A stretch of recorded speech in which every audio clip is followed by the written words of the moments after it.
राजनयिकों को धमकी और जुलाई की रैली पर भारत सरकार सख्त, कनाडा से कहा तुरंत एक्शन लो। पीटीआई नई दिल्ली। टोरंटो अलगाववादी समर्थक समूहों से भारतीय राजनयिकों को धमकी और आने वाले शनिवार को भारत विरोधी रैली की योजना पर भारत सरकार ने सख्त रुख अपनाया है। विदेश मंत्रालय ने नई दिल्ली में कनाडा के हाई कमिश्नर कैमरन मैके को तलब कर उन्हें विरोध पत्र दिमाशय सौंपा। इसका असर भी हुआ।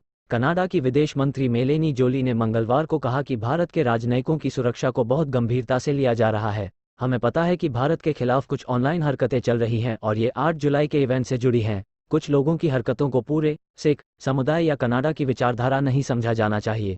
कनाडा में प्रतिबंधित संगठन सिख फॉर जस्टिस के बैनर तले भारत विरोधी पोस्टर सामने आए हैं। इनमें कील इंडिया लिखा गया है। साथ ही कनाडा में न भारतीय राजनयिकों संजय कुमार वर्मा और टोरंटो में भारत के कॉन्सुल जनरल अपूर्वा श्रीवास्तव पर अलगाववादी नेता हरदीप सिंह निज्जर की हत्या का आरोप लगाया गया है।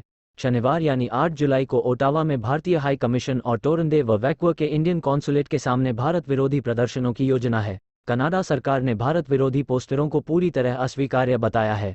कनाडा की रक्षा मंत्री रीता आनंद ने कहा कि 8 जुलाई की रैली के पोस्टरों को हम पूरी तरह खारिज करते हैं। हम अपनी जिम्मेदारी समझते हैं। हरदीप की 18 जून को कनाडा में गोली मारकर हत्या कर दी गई थी।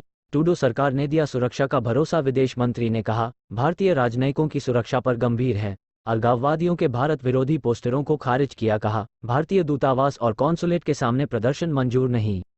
कुछ लोगों की हरकतों को पूरे सिख समुदाय या कनाडा की विचारधारा नहीं समझा जाना चाहिए। मेलेनी जोली। कनाडा की विदेश मंत्री मेलबर्न में भी साजिश। ऑस्ट्रेलिया ने कहा हम पूरी सुरक्षा करेंगे। ऑस्ट्रेलिया में भी अलगाववादी समर्थकों ने भारत के हाई कमिश्नर और काउंसल जनरल को पोस्टरों के जरिए धमकी दी है।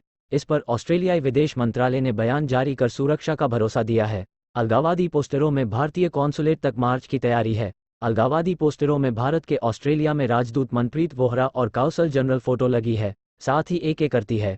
ऑस्ट्रेलिया में इस डॉक्टर सुशील कुमार की 47 राइफल दिखाई गई है जो किल इंडिया का इशारा। साल के शुरू से ही अलगाववादियों की शनिवार को इंडियन कॉन्सुलेट तक मार्च की है तैयारी। राजनयिकों को अलगाववादी नेता हरदीप निज्जर का हत्यारा बताया गया है। कनाडा की तरह ऑस्ट्रेलिया के मेलबर्न में भी 8 जुलाई को भारतीय घटनाएं बढ़ गई हैं। जनवरी में मेलबर्न में भी बवाल हुआ था। यूएस में इंडियन कॉन्सुलेट पर हमले की जांच नियको टी। सैन फ्रांसिस्को में इंडियन TNN नई दिल्ली कॉन्सुलेट में आगजनी की कोशिश हुई है। उपदेशक अमूतपाल को रिहा करने की मांग को लेकर अलगाववादियों ने अलगाववादी समर्थकों ने अमेरिका के दूतावास पर हमला किया था। बाद में सैन फ्रांसिस्को स्थित इंडियन कॉन्सुलेट भारत सरकार ने इसकी जांच नियके में आगजनी की कोशिश की प्रतिबंधित हवाले की थी।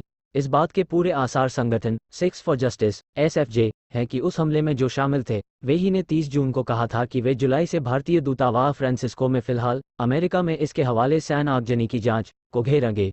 इस ऐलान के अगले ही दिन यानी 1 जुलाई की रात को यह घटना अंजाम दी गई। मामले की जांच फेडरल ब्यूरो ऑफ इन्वेस्टिगेशन यानी FBI ने शुरू कर दी है। भारत की नींव अमेरिका जाकर इसकी जांच कर सकती है। सूत्रों के मुताबिक सैन फ्रांसिस्को के इस इंडियन कॉन्सुलेट पर इसी साल 18-19 मार्च को हमला हुआ था। तब कट्टरपंथी 1-2 जुलाई की रात हुए हमले भी शामिल हों। विपक्षी दल कांग्रेस ने मंगलवार को कहा कि सरकार है अपन दूतावासों उच्चायोगों और राजनयिकों की सुरक्षा के लिए जरूरी कदम उठाए। ऐसी घटनाओं को अंजाम देने वालों को न्याय के जद में लाया जाना चाहिए। भारतीय राजनयिक मिशनों को लगातार हमलों और धर्म किया